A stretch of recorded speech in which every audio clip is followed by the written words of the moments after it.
श्री अभिजित पाटील. धन्यवाद.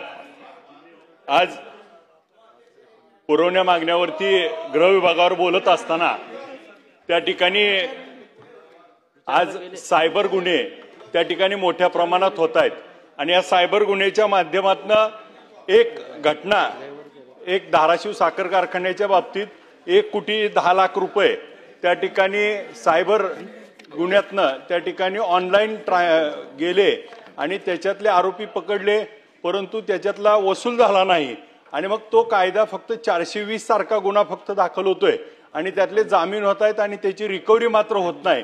असे गुन्हे होत आहेत. ह्याच्यावरती आपल्याला कडक कारवाई करणं आणि त्याच्यासाठी वेगळं बजेट जे आता आपण करतोय त्याच्यासाठी मॅनपॉवर तशा तज्ज्ञ असणं आवश्यक आहे. त्याचबरोबर आता ऑनलाईन पद्धतीनं चक्री गेम सारख्या गेमच्या माध्यमातून माढा मतदारसंघात कुर्डवाडी भागात करोडो रुपयाचे त्या ठिकाणी लूट झाली आहे आणि ती लूट त्या ठिकाणी थांबवण्यासाठी आपल्याला विशेष अशा मोहीम कायदा आणि त्याची तरतूद निधीची करून ह्याच्यावरती आळा घालण्यासाठी आणि ह्याच्यावरती बंदी आणण्यासाठी आपल्याला विशेष असं काम करणं गरजेचं आहे. आणि गृह विभागाच्या माध्यमातून पूर्वी आपल्याला पैशाची चोरी व्हायची, सोन्याची चोरी व्हायची. आता डाळिंबाच्या पिकाची, आपल्या शेतात असलेली उभे पिकं त्या ठिकाणी चोरायचा एक नवीन ट्रेंड त्या ठिकाणी गृह विभागाने त्या ठिकाणी असल्यामुळं त्याच्यावरती वेगळं काम करण्याची गरज आहे.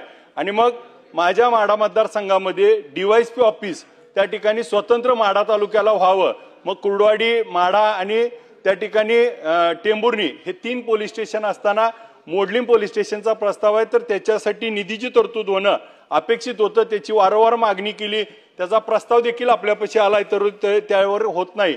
करकम माझ्या मतदारसंघातलं एक पोलीस स्टेशन आहे, तिथं सावकारकीचा आणि व्याजभट्ट्याचा मोठ्या प्रमाणात त्या ठिकाणी व्यवसाय करतात आणि तिथल्या PIचं APIचं त्या ठिकाणी लक्ष नाही. आणि मग अशा परिस्थितीमध्ये माझ्या मतदारसंघातील पिंपळनेर गावामध्ये छत्रपती शिवाजी महाराजांचा त्या ठिकाणी पुतळा त्या ठिकाणी बसवल्यानंतर पोलीस मात्र त्यांच्यावर कारवाई करतायत. त्याला अभय देणं गरजेचं आहे आणि त्याच्या रितसर परवानग्या करून ते गोष्ट करणं आवश्यक आहे. कृषी विभागाच्या माध्यमातून आपण सगळेजण कर्जमाफीवरती बोलतोय. कर्जमाफी तर झालीच पाहिजे आणि सरकारनं त्या ठिकाणी आश्वासन दिलं होतं, ते कधी होणार हे देखील स्पष्ट होणं आवश्यक होतं. आम्हाला वाटत होतं ह्यात आता मिळेल, परंतु आज काही तसं दिसत नाही.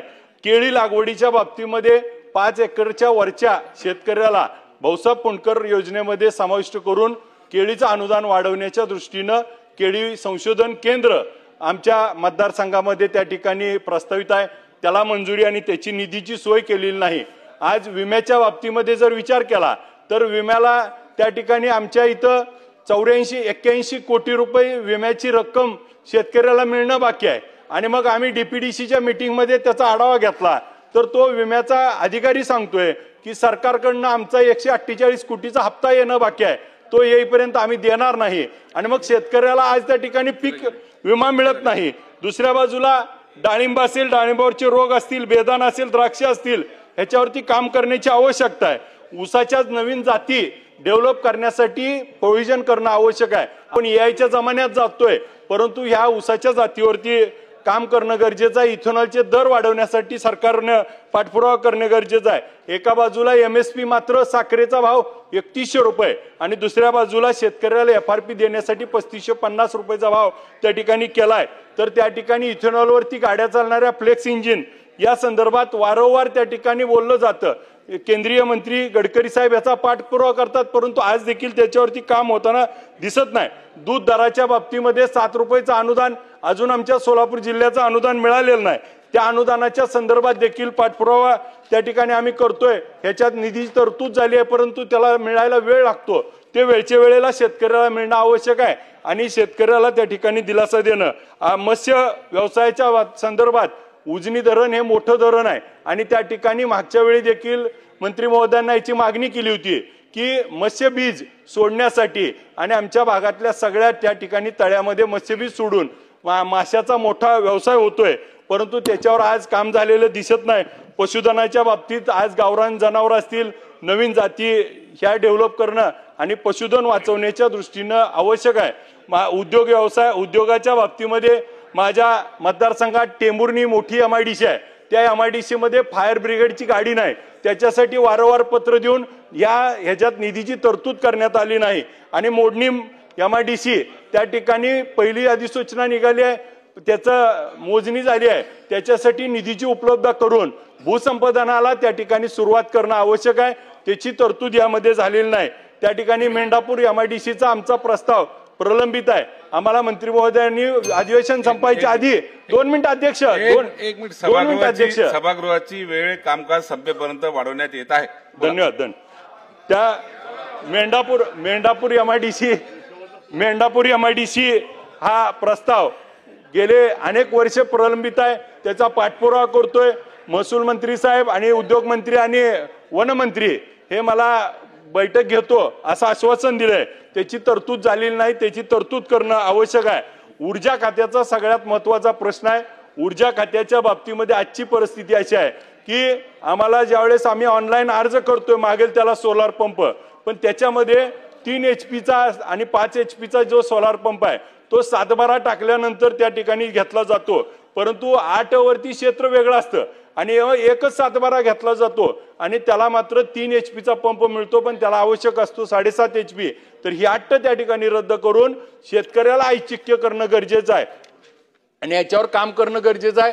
सरकारनं त्याला त्या ठिकाणी सांगितलं होतं 1 लाख पंप त्या ठिकाणी माननीय मुख्यमंत्री महोदयांनी की आमच्याकडे शिल्लक आहेत, परंतु आजची परिस्थिती अशी आहे एवढे अर्ज पेंडिंग आहेत, परंतु आज पंप मिळत नाही। 4-4 महिने 3-3 महिने त्याला पंप मिळत नाही। एका बाजूला लाईटचं कनेक्शन आपण देत नाही। आज आमचे सुधीर भाऊजी त्या ठिकाणी आहेत, त्यांनी त्याचा प्रश्न मांडला होता, आज त्या ठिकाणी लाईटचं कनेक्शन मिळत नाही, ह्याची मोठी त्रासाची अडचणीची गोष्ट आहे। नदीकाठच्या कनेक्शनला त्या ठिकाणी आता 1 लाख क्युसेकचं उजनी धरणाचं पाणी सोडलं होतं आणि त्याच्याकडेला जर हे सोलार बसवले तर वाहून जातील आणि मग सोलारच्या संदर्भात मागेल त्याला जे म्हणतोय आणि त्याला जाचं काढताय की तुम्ही सोलारच घेतलं पाहिजे, लाईटचं कनेक्शन देखील त्या ठिकाणी सोडणं आवश्यक आहे। आणि त्याच्यासाठी ही योजना त्या ठिकाणी वाढवत असताना ऊर्जा विभागानं आज आमच्याकडचे 63चे DP वरती 100-125चा लोड आहे, 100च्या DP वर 150चा लोड आहे आणि आज DP ज्यावेळेस जळतायत त्यावेळेस ते भरून आल्यावर त्याच्यात ऑइल निम्मा असतं, त्या ठिकाणी अशाच कॉईल असतात। आज ब्लास्ट व्हायला लागलेत आणि DP नसल्यामुळं आज लाईट मात्र आपण 7.5 HP पर्यंतची मोफत केली, परंतु 10 HPच्या पुढची लाईट बिल त्या ठिकाणी 10 HPचं घेतोय आणि 7.5 HPच्या लाईट बिलाला त्या ठिकाणी एका DP वरती 10 कनेक्शन मध्ये 3 जर कनेक्शन 10चे असतील तर तो अख्खा DP बंद केला जातोय त्या वीज बिलासाठी। तर ही मात्र गोष्ट आपल्याला प्रामुख्यानं ते सूचना देणं आवश्यक आहे आणि MSEBनं त्या ठिकाणी सगळे DP जे 63चे आहेत त्याला 100 करावे, 100चे आहेत त्याला 200 करावे आणि अतिरिक्त ट्रान्सफॉर्मरची गरज आहे। शेतकरी आज आता पाऊस चांगला पडलाय, पिकं लागवड झालेली आहे, आपल्याला शेतीनं GDPनं गेल्या ह्याच्यात देखील आपली ग्रोथ झाली आहे, तर आता त्याच्यासाठी आवश्यक आहे DP सगळ्यांना त्या ठिकाणी देणं गरजेचं आहे। माझ्या मतदारसंघात 500 DP नवीन आवश्यक आहे आणि ते तात्काळ मिळणं गरजेचं आहे।